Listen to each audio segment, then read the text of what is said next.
sinusal, nodo atrioventricular, haz de His con su rama derecha-izquierda y las fibras de Purkinje. Y hemos visto también en eso que van desde la parte más superficial a la parte más profunda, ¿verdad? El nodo sinusal es muy cerca al epicardio y las células, las fibras de Purkinje,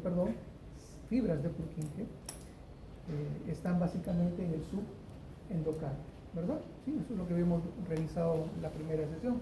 En la segunda sesión hemos visto todos los vasos sanguíneos y linfáticos, características que tienen que ver, las diferencias que tienen las arterias de mayor calibre, de menor calibre, o arterias elásticas y musculares respectivamente, o arterias, ¿qué más? ¿Cuál es su tercer nombre?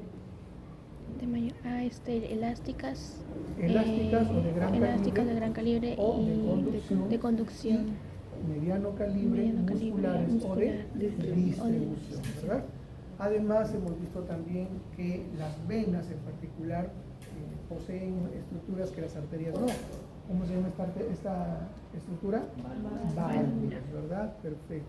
Al igual que los vasos linfáticos, que también tienen válvulas. Pero los vasos linfáticos tienen algo muy particular, que es una estructura bastante simple. ¿Sí? Es un endotelio con su lámina basal, pero es una lámina incompleta. Eso es lo que le permite justamente, ¿no?, que todo el líquido que está en el intersticio, es decir, fuera de los vasos sanguíneos, pueda ser absorbida y drenada por este sistema de vasos linfáticos hacia el corazón. De plano, los primeros vasos sanguíneos, los más lejanos, no tienen capa muscular, ¿sí?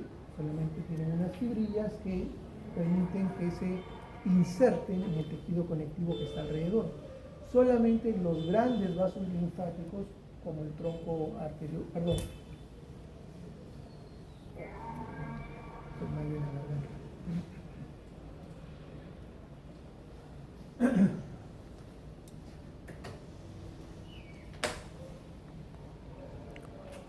se valen de los músculos esqueléticos que están alrededor para generar esa presión y que pueda el líquido ser transportado en retorno hacia el corazón. Muy bien, ahora vamos a ver un tercer elemento, la sangre, el fluido, que básicamente va a ser transportado a través de los diferentes vasos sanguíneos. Y cuando nos referimos a la sangre, obviamente sabemos que es un elemento fluido, que va a estar formado por dos componentes fundamentales. El primero, el plasma, que es básicamente agua con algunos elementos disueltos, y el componente de células o el componente que le da básicamente esta característica de ser el hematocrito, los elementos formes. Valgan ahí plaquetas, células de la serie blanca y eritrocitos, ¿de acuerdo? Cada uno de ellos en un porcentaje ya establecido. El plasma es el 55% y el hematocrito el 45%. Eso es en condiciones normales. Y una manera fácil de saber cuál es la hemoglobina de un paciente es sencillamente dividir el hematocrito entre 3. Por eso, si yo encuentro un hematocrito de 45, ¿cuál será la hemoglobina? 15. Así de sencillo. ¿Quién tiene más sangre? El varón. ¿De acuerdo? ¿Por qué? Porque la sangre tiene una relación con el peso corporal. Es básicamente el 7% del peso corporal. Entonces, en un varón de 70 kilos, ¿cuál sería el peso de la sangre? El 7% de 70, 4.9.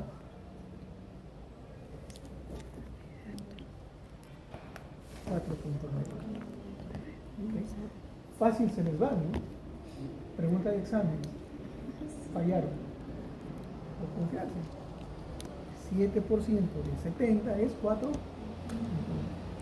Muy bien. Entonces, ahora, cuando nosotros nos referimos a la sangre, obviamente tomamos en cuenta los 3 elementos que la conforman, los 3 elementos fundamentales en cuanto a celularidad. La serie roja, eritrocitos o glóbulos rojos, la serie blanca o leucocitos, ¿no? Y las plaquetas, ¿de acuerdo? Cada uno con funciones completamente diferentes.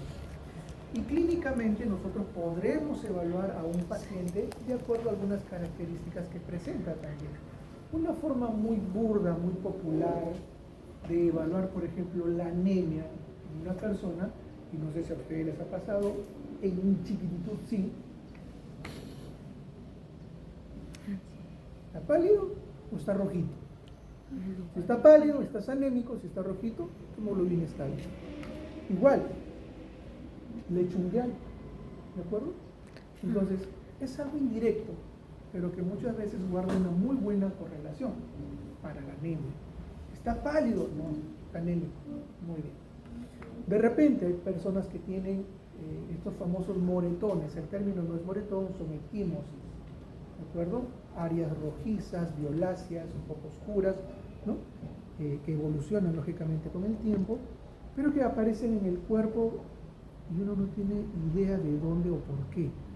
¿Me volteé? No me acuerdo, ¿no? Entonces comienzan a aparecer, y básicamente son por trastornos de los elementos que tienen que ver con la coagulación, que pueden ser por factores propios de coagulación producidos a nivel del hígado, o puede ser que nuestro sistema plaquetario, la formación de las plaquetas, esté alterada.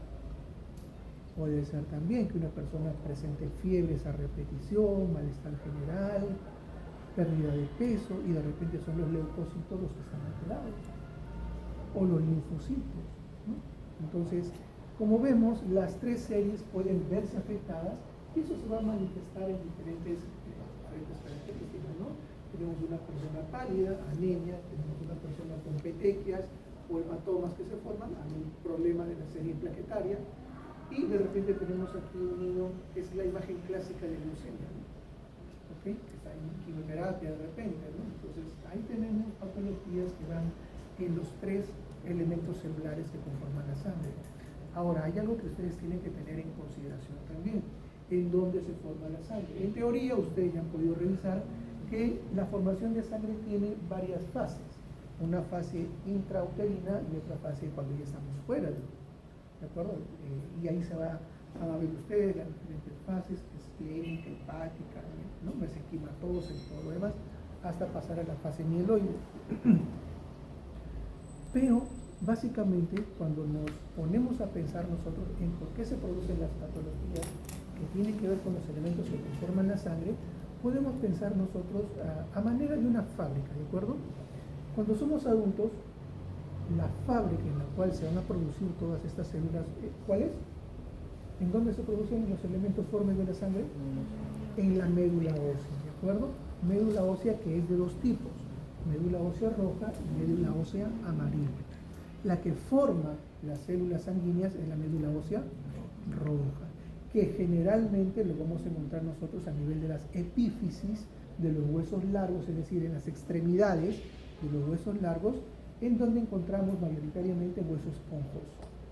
Ahí en esa zona de espículas y trabéculas vamos a encontrar nosotros islas en las cuales vamos a encontrar células que van a dar origen a todos estos grupos celulares, ¿no? Una diferenciación celular.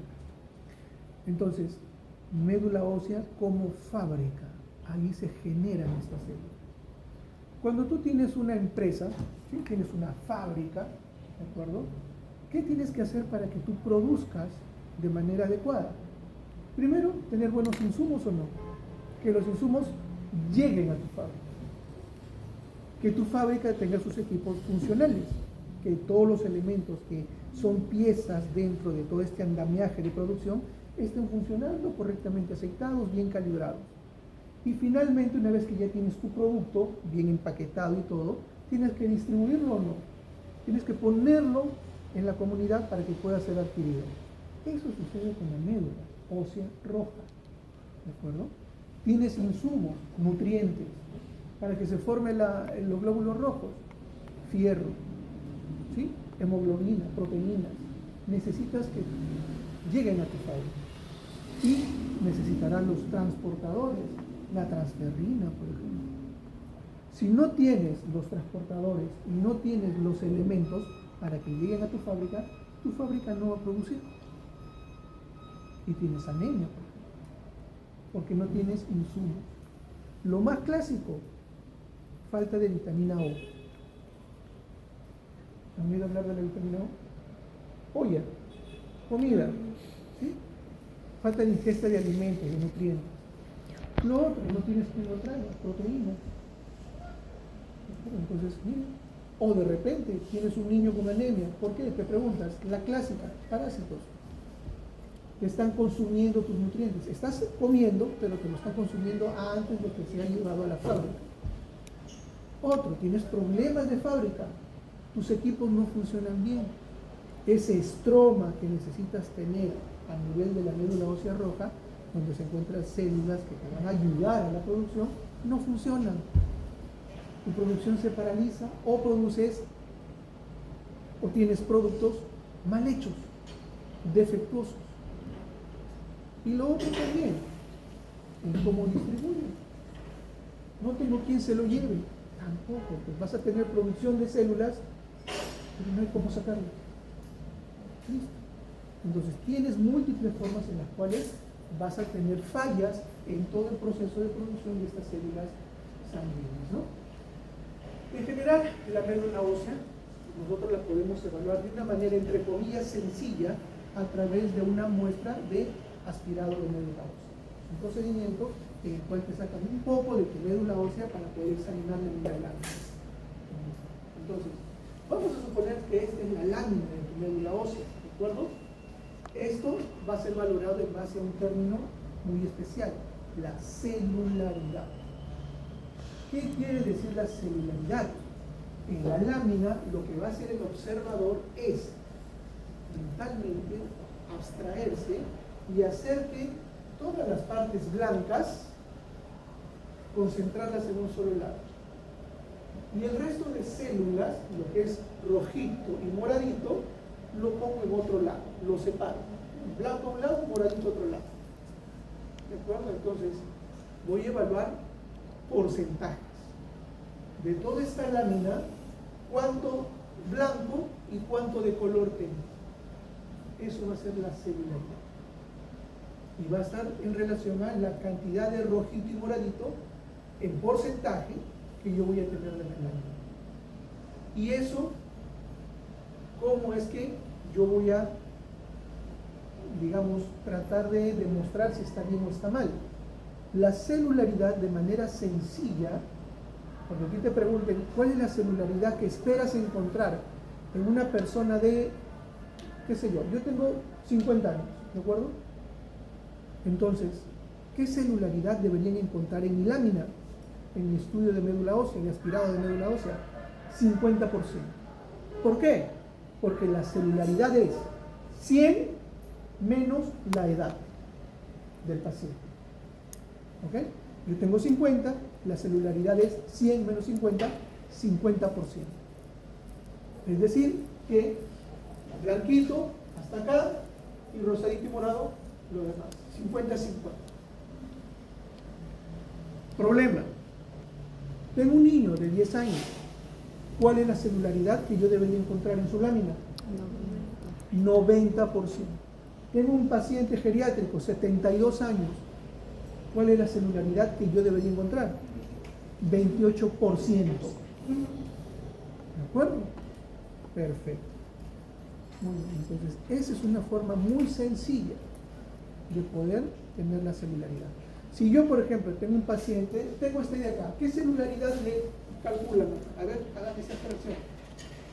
Son hematólogos ahorita. Hagan esa extracción. Lo que vale es lo rosadito. La rosadito y moradito, esa es la celularidad. ¿Sí? ¿Cuánto le calculan? 70. Más o menos, ¿verdad? 70%. ¿Qué edad debería tener este paciente? 30 años. Y si le digo que tiene 52, ¿qué celularidad debería tener? 48. Pero estamos encontrando 70. Está aumentada. Échate a buscar qué grupo celular está aumentado. ¿Sí? Puede ser el número de glóbulos rojos aumentado, puede ser el número de células blancas aumentado, y estaremos hablando de una leucemia. O sea, ¿Sí?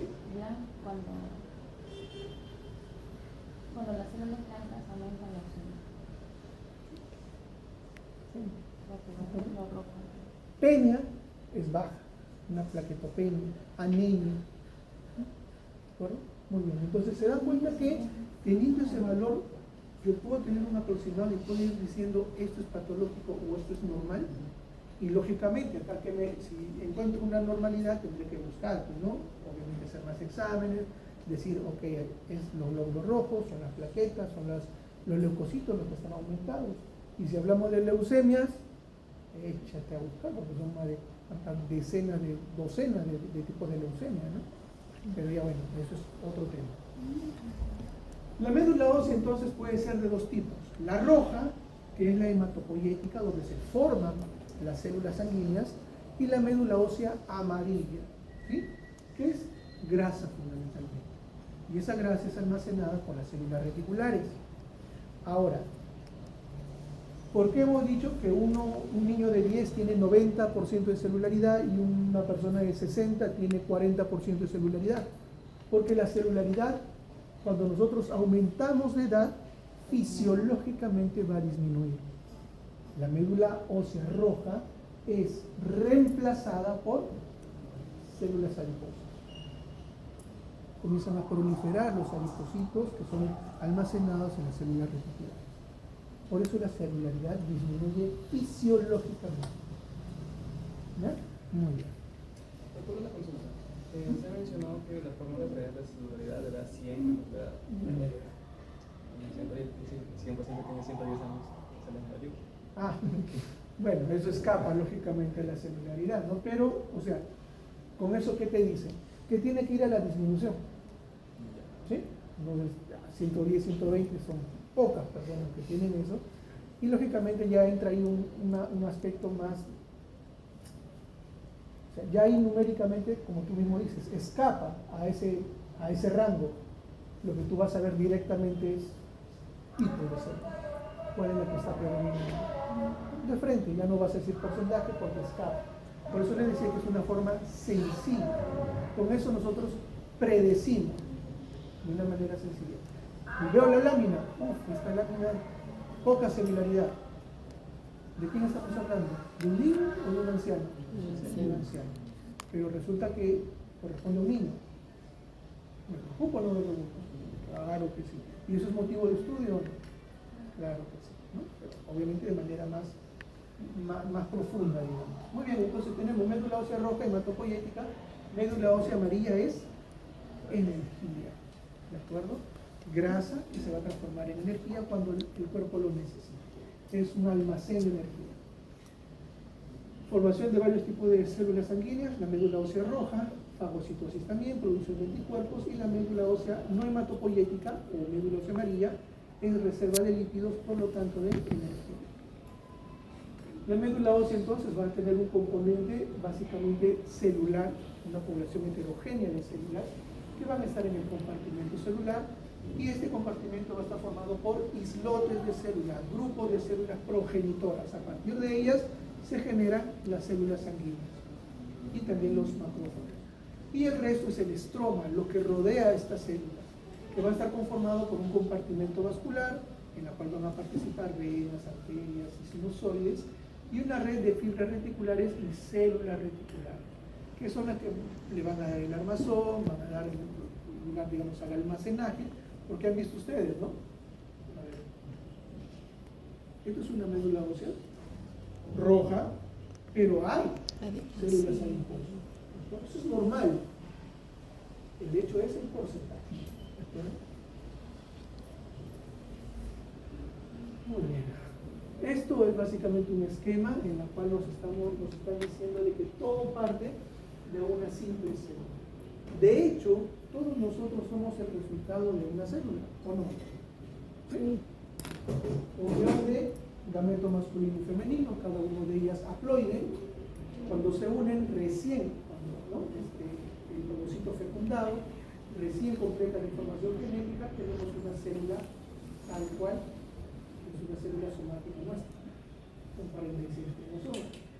A partir de allí, de una sola célula de 46 cromosomas, comienza la duplicación. 2, 4, 8, 16, 32, módula, blástula, gástrula, inhibición, etc. ¿no? Células sincitiales y todo lo demás. A partir de una célula, conforma nuevamente las tres capas germinativas, ¿sí? ¿Qué más? A partir de allí, estas células que tuvieron un origen común, en un momento dicen, ustedes que están en la parte externa, ustedes en la parte media y ustedes en la parte interna, van a conformar estructuras diferentes, órganos diferentes, tejidos diferentes. ¿Pero por qué? Si todo es una sola célula. Porque eso dicen los científicos, que a partir de una célula pueden originarse varias líneas celulares. Las células madre, totipotenciales, pasan a ser pluripotenciales y después unidades formadoras de colonia. Lo han visto en biología. Incluso un propio grupo de células, como las que aparecen en las zonas distales de los puntos de crecimiento, por ejemplo en los miembros superiores y miembros inferiores, incluso esas células, al momento que están reproduciéndose, mencionan y están aumentando sus dimensiones en los tres ejes. Entre ellas dicen, ok, ustedes de grupo forman el hueso, ustedes forman los músculos, ustedes forman los vasos sanguíneos, ustedes los nervios y nosotros formaremos la piel. Un solo grupo celular. Lo mismo sucede acá. Tenemos nosotros las células stem cell de tipo hematopoyéticas, que se supone vienen de otro tipo de células que son un poquito más generosas, y se dividen en las células de tipo mieloide y las células de tipo linfoide. Las células de tipo mieloide tienen a continuación sus unidades formadoras de colonia, y aquí ya comienzan a diferenciarse en aquellas que darán lugar a los diferentes tipos de células que conforman la sangre. La línea blanca, y entre la línea blanca habrá más diferenciación, la línea roja, y también, ya que tenemos nosotros la presencia de tipo linfoide, aquí el linfoide del estirpe T y del estirpe B. ¿De acuerdo? Ahora, toda esta diferenciación, y lo van a estudiar profundamente cuando lleguen a la parte de inmunología, cada célula produce proteínas. Y esas proteínas se expresan a nivel de la membrana celular, a nivel del núcleo o a nivel de algunas otras estructuras celulares. ¿Y para qué es importante esa expresión de proteínas? Porque nos van a diferenciar. Cada expresión proteica que aparece y puede acompañar o desaparecer durante la maduración va a ser importante porque nos permite saber de qué tipo de células estamos hablando. Eso es muy importante. Muy bien. Nuevamente, miren ustedes, esto es una membrana ósea, aspirado de membrana ósea. Entonces, esto es una espícula, hueso, y el resto son los nidos celulares de los que estábamos hablando. Y aquí también estará el componente estromal, las células reticulares que han almacenado líquidos. Entonces, aquí tenemos diferentes poblaciones. Tenemos células progenitoras de los eritrocitos, que básicamente en algún estadio lo llamaremos eritroblastos. Después tenemos la serie blanca, ¿cómo está? ¿Qué tal? Y finalmente lo que son la parte de los megacariocitos que van a dar lugar por fragmentación a lo que son las plaquitas. Entonces todo eso lo tenemos formando parte de todo este universo a nivel de la médula ósea roja. También, como ustedes, ya comenzamos a ver aquí algunos acúmulos. Los que son más oscuritos son los eritroblastos. Estos que tienen un citoplasma un poquito más disperso son los glóbulos rojos, perdón, estos son los glóbulos blancos, y luego las células más grandes son los megacariocitos. Eso es mega, ¿verdad? Y miren ustedes, la línea mieloide, el mieloblasto da lugar a un promielocito, en el cual ya comienzan a aparecer acá los gránulos en el citoplasma, y van a diferenciarse en las tres series más conocidas del granulocito: los eosinófilos, los neutrófilos y los basófilos, que veremos posteriormente, hasta alcanzar la maduración completa. En esta maduración es como cuando les digo que van a expresar proteínas que pueden ser o pueden acompañarlas desde lo más antiguo posible, desde lo más primigénico posible, pueden acompañarlas desde aquí hasta acá, como que en el camino pueden expresarse nuevas proteínas o pueden ir desapareciendo algunas proteínas. Finalmente tendremos un pool de proteínas expresadas por cada una de estas células que lo van a hacer diferentes, ¿no?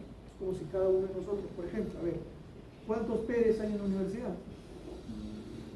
300 Pérez, ¿de acuerdo? Pero ¿cuántos Pérez Albuja? 2 Pérez.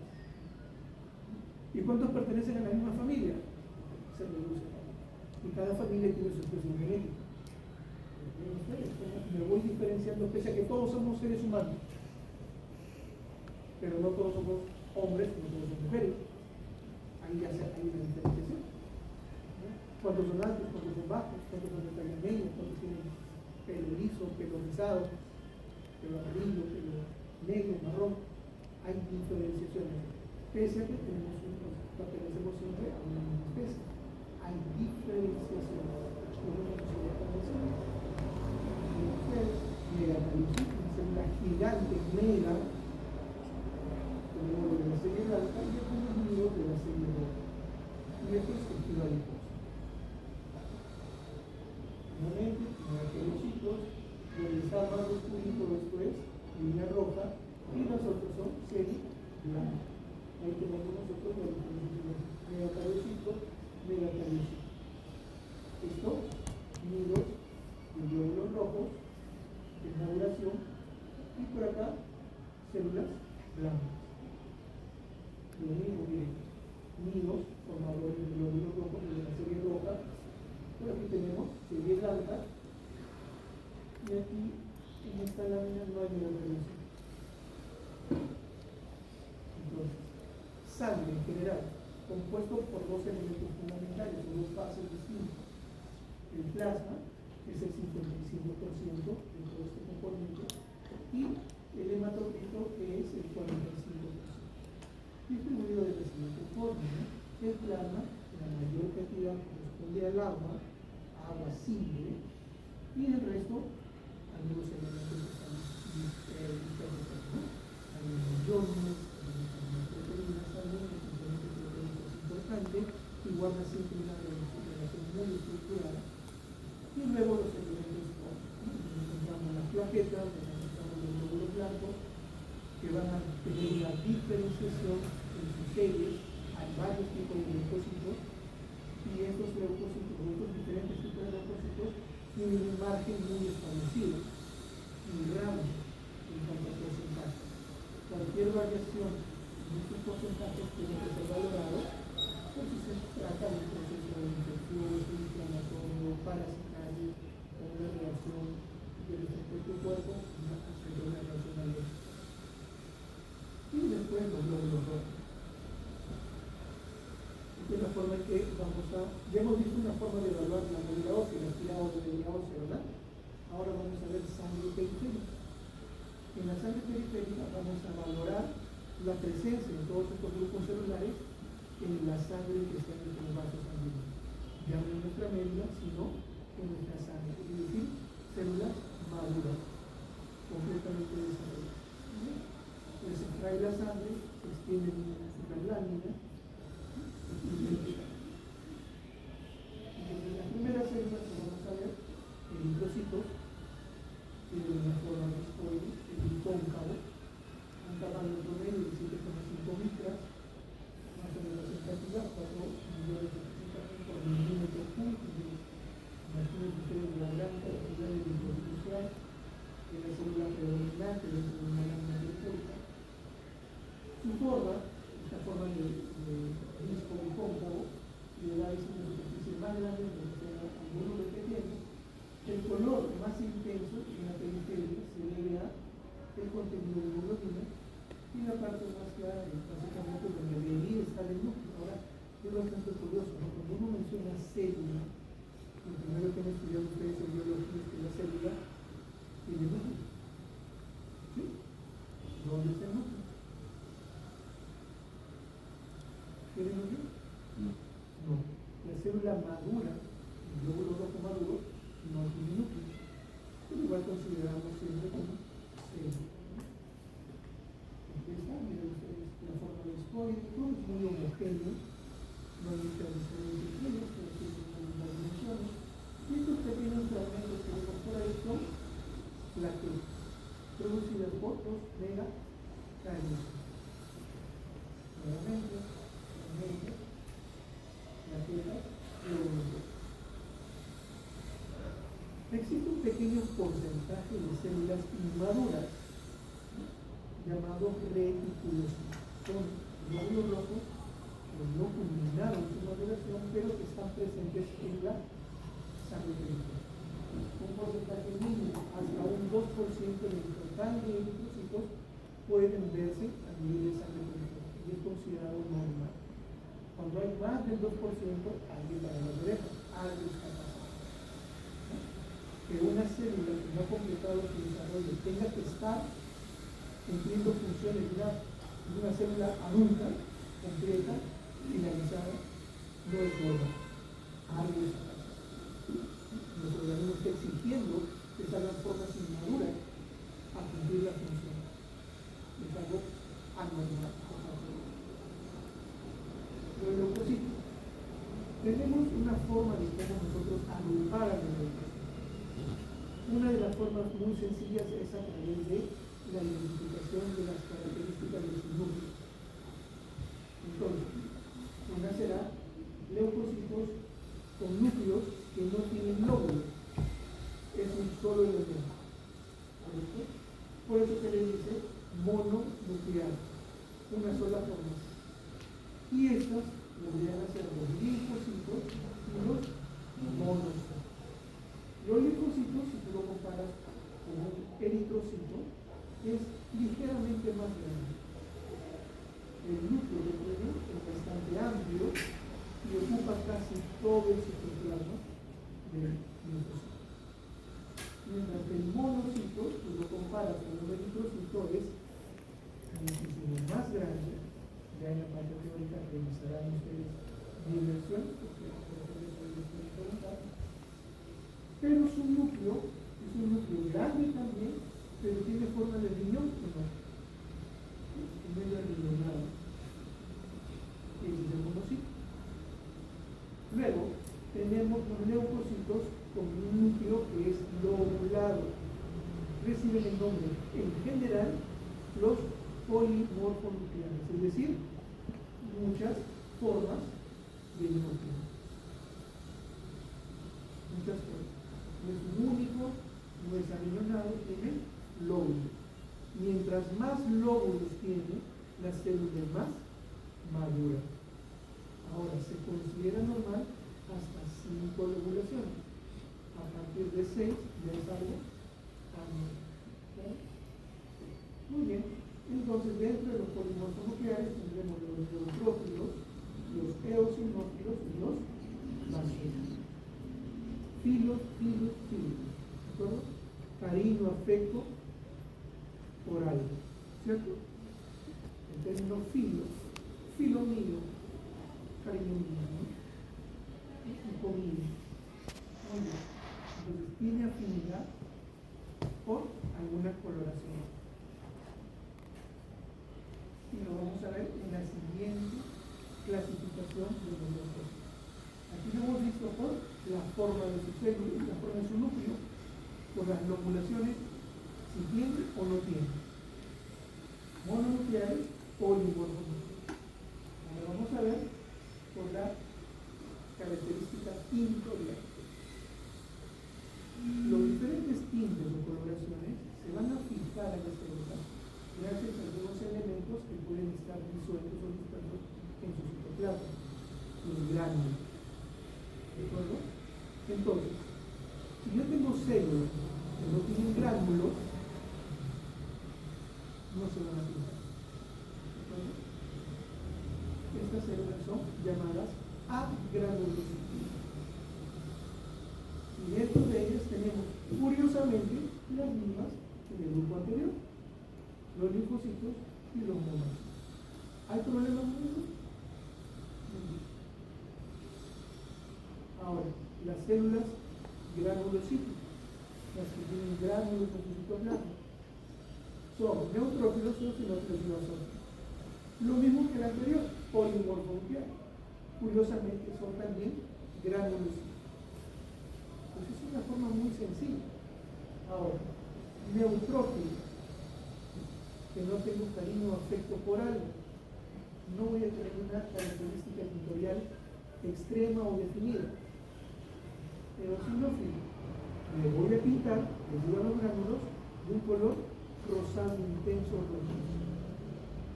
Basófilo, lo voy a pintar de una coloración violácea o naranja, ¿no? No se ve acá. Hay gránulos en todos.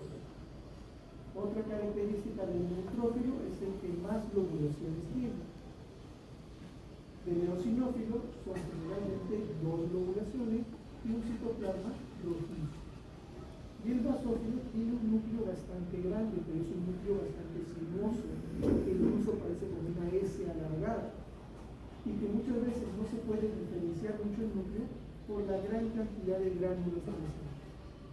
Como el núcleo se tiñe de morado, estos gránulos también se tiñen de morado, por eso es que no lo puedo ver muy bien. ¿De acuerdo? Muy bien, eso es lámina tras lámina. ¿Estos son? ¿Qué estoy señalando? ¿Qué estoy señalando? Joder, qué joven. ¿Qué son estos? Eritrocitos, ¿verdad? ¿Sí? Son discos más intensos que con nosotros en su periferia y claros en el centro. Son discos glucónicos. ¿Qué es esto? Plaquetas. ¿Qué es esto? Comenzamos a identificar. Es una célula más grande que el eritrocito, mucho más grande. Tiene un solo núcleo, ¿cierto? Y es grande y parece lineal. ¿Qué es? Monocito. ¿Acá? Igual la misma descripción. ¿Qué es? Monocito. ¿Qué es? ¿Citoplasma granular o no? Sí, es un gránulo sí. Tiene 2 lóbulos, ¿cierto? ¿Y estos gránulos qué color tienen? Rojizo. ¿Qué es? Eosinófilo. ¿Y el resto? ¿Y estos? Plaquetas.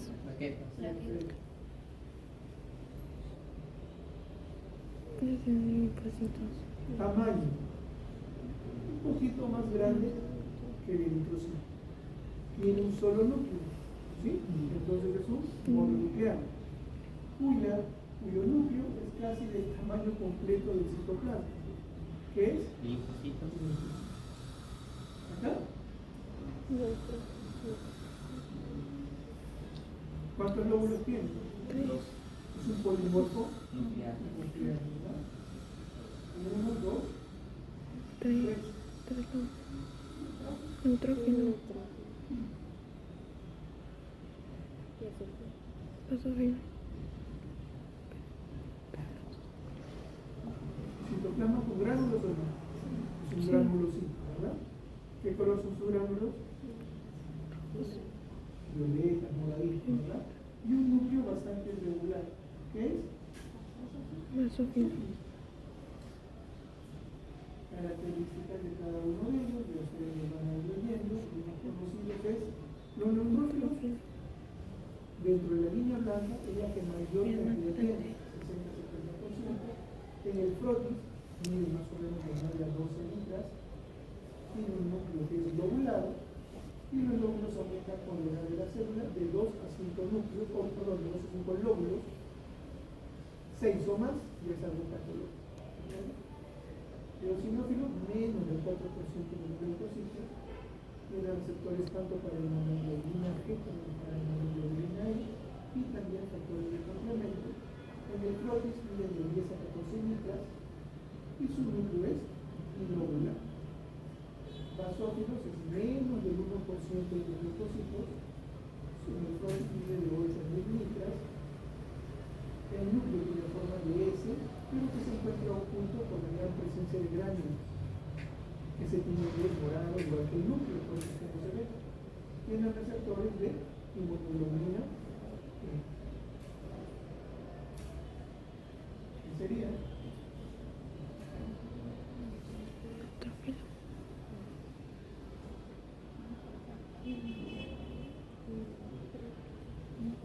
Neutrófilo. ¿Tiene varios lóbulos? Sí. ¿Qué es?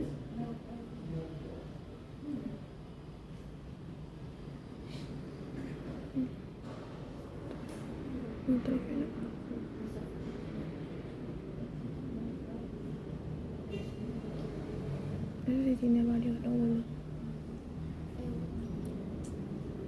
Esta es una forma todavía que está un poco inmadura, está en tránsito. Pero vemos ustedes que tiene la definición de la formación de lóbulos, ¿verdad? ¿Sí? Es un neutrófilo en mano. Esto sí es un neutrófilo completamente segmentado. Neutrófilo neutrófilo segmentado.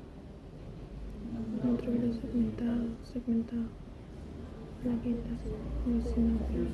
Los lóbulos, citoplasma granular rojizo.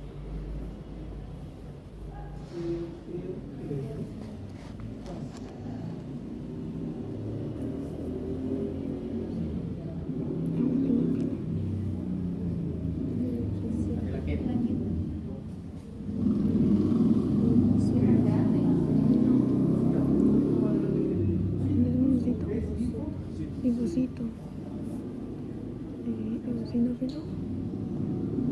Las plaquetas son fragmentos, nada más, son pequeñitos, no pueden contener esto como una plaqueta. Linfocito. Nuevamente, eso se ve la plaqueta.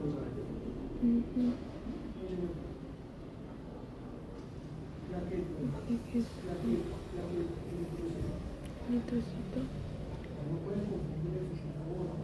Eosinófilo. Eosinófilo. ¿Sería? Eosinófilo. Neutrófilo. ¿Mira? Neutrófilo. Hay algunas coloraciones, algunas láminas que no se ven del todo, ¿no? O sea, no es lo clásico que hemos estado mencionando. Obviamente, para motivo del examen no les voy a preguntar eso. Voy a colocarles la máquina representativa porque ustedes tienen que llevarse la idea fija. Siempre las láminas se ponen algunos ejemplos que escapan de lo habitual. Ustedes también sepan y entiendan de que no todo es como en el libro. Entonces, mucho es también las cosas que ustedes hagan. Esto sí que es. Neutrófilo. Miren las dos versiones. Neutrófilo.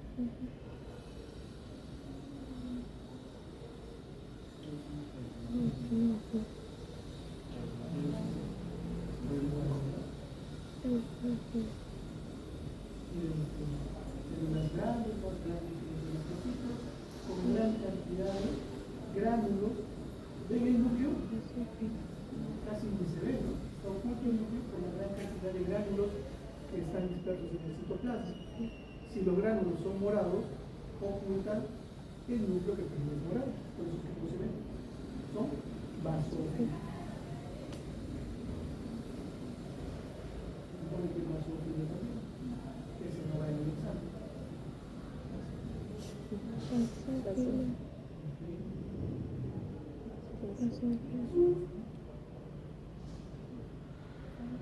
¿Qué es? Basófilo. Gránulos, que es un granulocito, color Morado. ¿qué? Basófilo. Basófilo. ¿Y este? ¿Esto? Eosinófilo y monocito. Y el otro neutrófilo segmentado. Monocito. Monocito. Un linfocito. Linfocito. Un poco más grande que el eritrocito, un solo núcleo, que es un mononuclear, y como mononuclear tenemos linfocito o monocito. El linfocito es un núcleo bastante grande que casi llega hasta el citoplasma, y el Monocito más pequeño es el núcleo. arenonado, y es mucho más grande que el Monocito. Linfocito.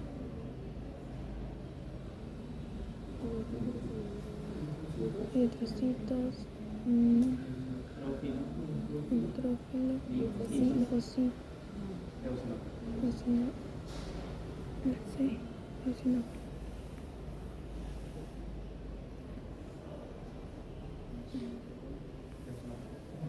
¿Qué es? Eosinófilos, gránulos rojizos. Neutrófilo. Sí. Neutrófilo en banda. ¿Tiene gránulos? Agránulos. ¿Qué es? Arrellanada. Ajá. Pacífico.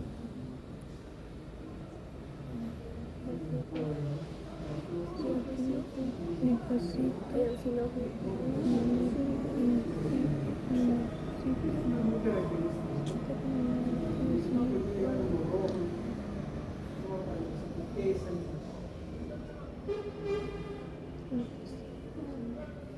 El primero es linfocito. Linfocito. Linfocito. Sí. Neutrófilo. Monocito. Neutrófilo. Basófilo. Eosinófilo. Linfocito. ¿Esto es? Linfocito. No sé qué pasa. Entonces, Sí, basófilo. fundamentalmente reconocer primero el tipo de líquido. El tipo de líquido. Si es uno solo bien definido o son varios, lobulación. Si es uno solo es un mononuclear y ahí solamente tengo dos alternativas, que sea el linfocito o monocito. Si yo comparo el linfocito con el monocito, el linfocito es más pequeño que el monocito. Y su núcleo es redondo, sencillamente. El monocito, su núcleo es más grande y más arredondado. Es un riñón. Mientras que los polimorfos nucleares, aquellos que tienen dos o más lobulaciones, hasta 5 en lo normal, 6 ya es algo normal, van a tener un agregado más, la presencia de gránulos. Si hay gránulos pero no se pintan, neutrófilos, y son los que más lóbulos tienen, más segmentos, neutrófilos segmentados.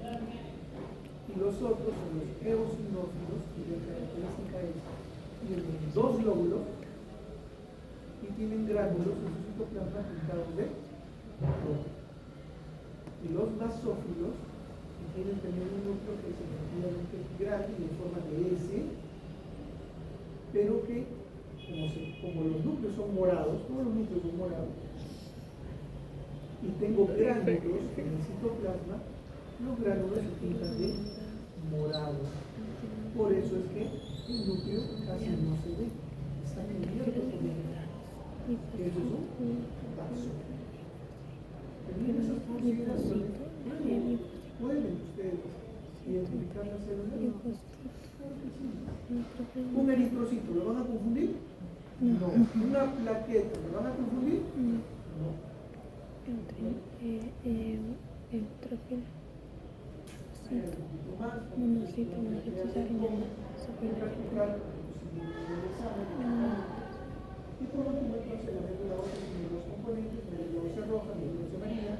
La médula ósea roja es hematopoyética, la médula ósea amarilla reserva de energía. La sangre está compuesta por plasma y los elementos formes, el plasma normalmente es agua, iones y proteínas disueltas.